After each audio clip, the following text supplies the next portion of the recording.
찬미 예수님, 한 주간 동안 잘 지내셨습니까? 오늘 사순 제4주일이고 또 장미주일이라고도 하죠. 그래서 여러분들이 보시는 것처럼 제2가 지난주에 비해서 굉장히 화려한 색깔로 변하지 않았습니까? 지난주까지 사순절 동안은 자색 제의를 입는데 오늘 사순 4주일 장미주일을 지내면서는 장밋빛 제의를 입습니다. 이 의미 여러분들이 물론 잘 알고 계시겠죠. 우리가 사순절을 시작하면서 기도와 희생과 그리고 극기, 봉사 이런 그런 각오를 가지고서 사순절을 시작을 하면서 다른 때보다 좀 더 많이 기도하고 다른 때보다도 좀 더 많이 사랑하고 그리고 십자가의 고통을 묵상을 하면서 그 고통의 십자가를 통해서 예수님의 영광스러운 부활로 나가기 위해서 이 사순절에 이 어려운 여러 가지 그 일들을 정말 기쁘게 해나가는 그런 가운데 사순절 시기에 한 반을 지나니까 좀 힘들다는 것을 많이 느끼게 돼요. 그래서 교회는 이 사순절 시기의 중간 시점에 이 장미주일이라는 것을 마련을 해가지고 잠시 기도, 자선, 그리고 희생, 극기했던 이런 것들을 조금 내려놓고 앞으로 다가올 부활의 영광의 기쁨을 잠시 미리 맛보는 그런 의미로서 장미주일을 이렇게 정해가지고 지내고 있는 겁니다. 저는 이 장미주일 이 제의를 입으면서는 좀 이런 생각을 해봤어요. 내가 이 장미주일의 이 기쁨의 제의를 입을 만큼 지난 사순절 3주간 동안의 그 기간을 정말 사순절의 의미처럼 열심히 기도하고 또 많이 희생하고 봉사하고 극기했는가?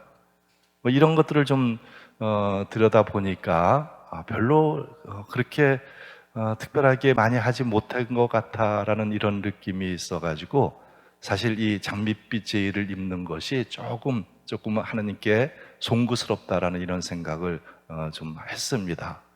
우리가 사순절 중간에 좀 쉴 만큼 정말 지난 그 3주간 동안의 사순절 시기를 그 사순절의 의미를 잘 새기면서 지내왔는가를 다시 한번 성찰할 수 있는 그런 계기가 되는 그런 제의다라고도 생각을 합니다.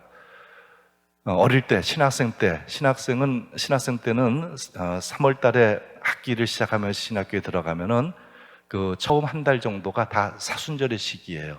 그렇기 때문에 그 사순절의 시기가 어떻게 보면은 굉장히 엄숙한 그런 시기에 한 달을 보냅니다. 그래서 이 사순절 시기에 아주 엄숙하고 또 더 많이 극기하고 기도하는 그런 시기에 사순절을 지내다가 이 장미주일을 맞게 되면은 그래도 참 기쁘다라는 이런 거를 많이 느낄 수가 있었어요. 그래서 그 과거 어릴 때 그런 기쁨을 다시 한번 느껴보았으면 하는 이런 마음으로 오늘 장미주일을 지내고 있습니다. 오늘 독서와 복음에서는 하느님의 사랑에 대해서 깊이 묵상할 수 있는 그런 메시지를 우리에게 전달을 해주고 있습니다. 오늘 제1독서를 보면은 역대기서의 말씀을 들었죠. 오늘 제1독서뿐만이 아니고 구약 성경 전체를 들여다보면은 바로 오늘 독서에서 말하고 있는 그런 그 메시지를 구약 성서 전체를 통해서 볼 수가 있는데요. 그 구약 성서 전체를 통해서 볼 수 있는 것은 역시 하느님의 사랑이라는 것을 그 핵심적인 메시지로 우리가 볼 수가 있습니다. 그런데 어떤 사랑이냐? 우리 인간은 하나님과의 관계에 있어서 끊임없이 불충하고 죄를 짓고 또 하나님을 돌아서고 외면하고 있긴 하지만은 그럴 때마다 하나님은 항상 우리 인간에게 벌을 내려주시죠. 그럼에도 불구하고 벌을 내리심에도 불구하고 궁극적으로는 그러한 인간을 당신의 품으로 안는 자비와 사랑의 하나님이다라는 것을 구약성경 전반에서 다 볼 수가 있습니다. 오늘 독서 역시 이스라엘이 죄를 지어가지고 전쟁에서 지고 그 벌로 바빌론으로 끌려갔다가 하느님의 자비로 풀려나오는 그런 내용을 들려주고 있습니다. 당시 이스라엘 상황, 그 전쟁에 패하는 그런 그 당시의 이스라엘의 상황은 굉장히 혼란한 상황이었습니다. 그리고 왕들이라든가 그리고 사제들이라든가 그리고 일반 백성들까지도 굉장히 타락한 아주 썩어 있는 그런 사회였다라고도 볼 수가 있겠죠. 예언자들이 나와가지고 왕들과 그리고 사제들 그리고 백성들의 회개를 촉구했지만은 오히려 이스라엘은 그런 예언자들을 박해하고 심지어 죽이기까지 했습니다. 결국 하느님으로부터 벌을 받아서 나라는 망하고 적국의 포로가 되어서 끌려가서 아주 어려운 시기를 보내죠. 정말 피눈물 나는 그러한 아주 쓰라린 체험을 이스라엘이 하는 겁니다. 그렇지만은 하느님께서는 어떤 분이십니까? 하느님은 정말 마음이 여리신 분이십니다. 정말 여리다라고 표현하면 죄송한 표현이지만은 벌을 주시면서도 몰래 안쓰러워하시고 또 고통받고 울부짖는 당신의 백성들을 그냥 버려두실 수가 없는 그런 분이셨다는 거, 우리가 성경 전체를 통해서 볼 수가 있죠. 그래서 오늘 독서에서도 페르시아 왕 키루스의 마음을 움직여가지고 당신의 백성을 고국으로 돌아오게끔 하시는 그러한 하느님의 모습을 독서에서 보게 됩니다. 하느님은 범죄한 인간에게, 죄를 지은 인간에게 벌을 허락하시면서도 그러한 죄인에 대한 사랑만은 중단하시지 않는 하느님으로 드러나신다는 겁니다. 하느님께서는 고통받는 당신의 백성을 더 큰 애정을 가지고 바라보셨고 더 나아가서 구원을 위한 새로운 길을 마련해 주시는 그러한 분이시다라는 것. 그렇죠. 대단히 모순된 말 같지만은 비록 우리 모두가 다 죄인이지만은 그런 가운데서도 우리는 결코 낙담하지 않는 것은 하느님은 죄인인 나를 온전히 벌하시는 것이 아니라 나를 사랑하시고 나를 죄에서 끌어내어 주시는 그런 사랑의 하느님이다라는 것을 우리가 굳게 믿고 있기 때문에 그렇습니다. 그렇기 때문에 우리는 죄 중에서도 그 죄 안에서도 하느님의 은총은 더 풍성하다라는 것을 우리는 느끼고 체험하고 있다는 것입니다. 오늘 복음에서 예수님께서 이렇게 말씀하셨죠. 모세가 광야에서 뱀을 들어 올린 것처럼 사람의 아들도 들어 올려져야 한다. 믿는 사람은 누구나 사람의 아들 안에서 영원한 생명을 얻게 하려는 것이다. 그러면서 구약의 구리뱀 사건을 예수님께서 언급을 하십니다. 이 구리뱀 사건을 통해서 하느님의 자비와 사랑이 드러난 것처럼 예수님께서 겪으실 순환과 죽음, 바로 이 십자가 사건을 통해서 그 아주 매우 역설적이게도 하느님의 극진한 사랑이 드러나는 바로 그러한 하느님의 사랑을 얘기하고 계시죠. 구리뱀 사건 여러분들 잘 알고 계시죠? 민수기 21장에 나오는 내용입니다. 모세의 인도를 받아가지고 이집트를 탈출하죠. 그래서 이스라엘은 약속의 땅으로 나아갑니다. 아주 굉장한 큰 희망에 부풀어서 떠나죠. 하느님의 놀라우신 그런 업적에 의해 가지고 홍해를 마른 발로 건너가고 하느님의 놀라운 기적을 체험했기 때문에 이 이스라엘 백성들은 두려울 것이 없었습니다. 그렇지만은 하루 이틀, 1년, 2년 지나면서 광야의 생활은 날이 갈수록 점점 힘들어졌습니다. 먹는 것, 자는 것부터가 불편했고 굉장히 힘들었죠. 밤낮으로 정말 힘들게 걷는 것조차도 부담스러웠습니다. 그래서 조금씩 이집트의 생활, 그 탈출하기 전에 이집트의 생활을 오히려 그리워하기까지 합니다. 그래서 불평을 하죠. 우리를 광야에서 죽일 셈이냐? 차라리 이집트로 돌아가게 해주십시오. 모세에게 정말 이렇게 강력한 항의를 하고 이런 불평은 끝내 하느님께 대한 반항으로 나타나고 있습니다. 이스라엘은 생존 자체가 하느님께서 모세를 통해서 보여주신 기적의 바탕을 두고 있는데 바로 그런 것들이 하나둘씩 무너지기 시작한 것이죠. 바로 이런 상황에서 하느님의 개입이 시작이 됐습니다. 하느님께서는 뱀을 허락하셨죠. 뱀이 나타나가지고 삽시간에 수많은 사람들이 그 뱀에 물려가지고 죽어갑니다. 그래서 백성들은 모세를 붙들고 애원을 합니다. 저희를 좀 살려주십시오. 자기들이 지금까지 했던 그런 불충함에 대해서 뉘우치면서 도움을 청합니다. 그래서 모세는 구리로 만든 뱀을 장대에 달아놓고 그것을 쳐다봐라 이렇게 얘기를 하죠.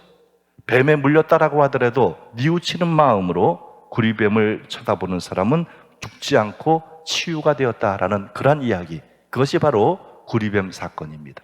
민수기 21장 여러분들이 자세히 한 번 더 읽어보시면은 이 사건이 이런 거구나 좀 더 자세히 알 수 있을 겁니다. 바로 이런 사건을 통해서 볼 때 여러분들은 하나님이 어떤 분이신가 생각할 수 있죠. 하나님은 이렇게 벌을 주시면서도 그 옆에는 항상 자비의 은총도 함께 마련해 두시는 자비의 하나님, 사랑의 하나님이시다라는 것을 우리는 잘 알 수가 있습니다. 이러한 구리뱀 사건은 예수님의 십자가 사건을 미리 보여주는 예표로 해석이 됩니다. 곧 하나님께서는 나무에 매달린 구리뱀을 통해서 이스라엘 백성을 구해주셨듯이 우리들 또한 십자가에 매달린 예수님을 통해서 구원을 받게 되었다라는 것입니다. 그렇지만 여기서 한 가지 우리가 주목해야 될 것은 구리뱀 자체가 생명을 보장해 주지 않는다는 것이죠. 이스라엘 백성을 살려주었던 것은 구리뱀이 아니라 구리뱀 너머에 있는 하느님께 대한 믿음이었다는 것입니다. 그래서 구리뱀을 쳐다보는 것은 우리를 구원해 주시는 분이 바로 하느님이시다라는 것을 고백하는 일입니다. 바오로 사도의 말씀처럼 죄가 많은 곳에는 실로 은총도 풍성하게 내려집니다. 죄가 세상의 굴림에서 죽음을 가져왔지만 예수 그리스도의 죽음을 통해서 인간의 죽음이 새로운 삶으로 바뀌게 된 것입니다. 인간의 고통은 그리스도의 고통으로 치유되었고 인간의 죽음은 그리스도의 죽음으로 다시 살게 되었습니다. 이것이 바로 하느님 사랑의 최고의 표현이라고 말할 수 있습니다. 오늘 복음에서도 그래서 이렇게 말하고 있죠. 하느님은 이 세상을 극진히 사랑하셔서 외아들을 보내주시어 그를 믿는 사람은 누구든지 멸망하지 않고 영원한 생명을 얻게 하여 주셨다. 이 말씀 여러분들은 아마 여러분들 모두가 다 기억하고 있는 그런 말씀일 겁니다. 어쩌면은 신약성경 전체를 통해 가지고 우리에게 크나큰 감명을 주는 이 한 문장의 말씀이다라고 생각을 합니다. 하느님, 예수님을 믿는 사람은 누구든지 멸망하지 않고 영원한 생명을 얻을 수 있겠다. 바로 이러한 희망을 가지고 우리가 예수님을 믿는 것 아니겠습니까? 그렇기 때문에 이 말씀이 우리에게 굉장히 큰 희망과 설레음을 주는 그런 말씀이다라고 생각을 합니다. 세상에 어떤 부모도 남의 자식을 살리기 위해서 한 해밖에 없는 자기 아들을 희생시키지는 않습니다. 죽을 줄 뻔히 알면서도 외아들을 적지에 보내서 죽게 할 수는 없습니다. 그러나 우리 좋으신 하나님께서는 그렇게 하셨습니다. 울부짖는 당신의 아들을 못 본 채 하시면서도 죽음의 길을 걷도록 안배하셨고 그것을 통해 가지고 인류를 구원하신 하나님이시죠. 하나님은 분명히 당신의 아들을 죽음에 넘겨주시면서 우리 인류를 구원하셨던 것입니다. 그래서 이 은혜로운 사순시기를 지내고 있는 우리는 이처럼 하나님의 끊임없는 사랑을 묵상해야 되겠죠. 우리가 비록 죄인이지만, 우리가 비록 많이 부족하지만, 우리가 비록 의지가 약해가지고 쉽게 하나님을 외면하지만, 그럼에도 불구하고 하나님의 사랑은 우리에게는 끝이 없는 하나님의 사랑이다라는 것을 묵상해야 될 것입니다. 바로 이러한 하나님의 사랑을 모르는 사람은 참 신앙인이다라고 말할 수는 없을 것입니다. 왜 기도해야 되고, 왜 선행을 해야 되고, 왜 사랑하고, 왜 용서해야 되는지를 모른다면 사실 하나님을 모르는 사람이고 어떤 면에서는 인생에 있어서 참 불쌍한 사람일지도 모르겠다, 이런 생각을 해봅니다. 바로 이처럼 구약의 구리뱀처럼 예수님의 십자가는 하느님 사랑과 하나님의 구원의 표지라고 말할 수 있습니다. 십자가는 우리 신앙인들에게 있어서 일종의 내비게이션이라고 말할 수가 있겠죠. 우리가 여행을 할 때 어떤 목적지를 찾아서 갈 때에 요즘에는 내비게이션이 없다면 상당히 불편하고 또 목적지를 찾아가는데 많이 헤매게 된다는 걸 우리가 너무나 잘 알고 있죠. 그렇기 때문에 내비게이션이 어떤 목적지를 향해서 나아가는 데 있어서는 정말 편리한 도구다라고 하듯이 십자가, 예수님의 십자가색의 죽음을 드러내고 있는 이 십자가는 우리 신앙인들에게 있어서, 신앙의 삶에 있어서 내비게이션과 같은 그러한 도구다라고도 말할 수 있습니다. 여러분들 각 가정에 십자고상이 다 있죠? 각 방에 십자고상을 모셔두고 있는 분들도 있고, 아니면 적어도 여러분들 가정에 십자고상 하나는 다 있습니다. 그 십자고상을 여러분들은 하루에도 몇 번씩 바라보죠? 그냥 어떤 때는 의미 있게 보기도 하고 어떤 때는 그냥 지나치기도 하고, 그 십자가를 보면서 하루에도 여러 차례 십자가를 보는데, 그 십자가를 보면서 여러분들은 어떤 생각을 하고 계십니까? 십자가, 이것은 우리 신앙의 삶에 있어서 내비게이션이다라고 말할 수 있듯이, 이 십자가를 통해서 우리는 주님의 고통과 순환을 묵상하게 되고, 그것을 통해 가지고 영광스러운 부활의 삶에 참여하게 된다라는 것을 우리가 너무나 잘 알고 있고 또 믿고 있지 않습니까? 바로 매일같이 우리가 만나는, 눈으로 보는, 그럼으로써 마음에 새길 수 있는 이 십자가가 바로 우리 삶의 내비게이션이다라고 하는 것처럼, 이 십자가의 삶을 통해서 우리들 신앙의 삶에 있어서 순환과 죽음 그리고 부활의 영광에 이르는 여정을 늘 묵상할 수 있다면 얼마나 좋겠습니까? 바로 그런 것을 위해 가지고 여러분들 각 가정에 십자가 고상이 모셔져 있는 것 아니겠습니까? 바로 이 십자가는 그런 의미에서는 하느님께서 우리를 구원하시고 우리에게 생명을 주신다는 하느님의 극진한 사랑의 심볼이다, 이렇게도 말할 수가 있겠죠. 오늘 특히 기쁨을 묵상하는 장미주일입니다.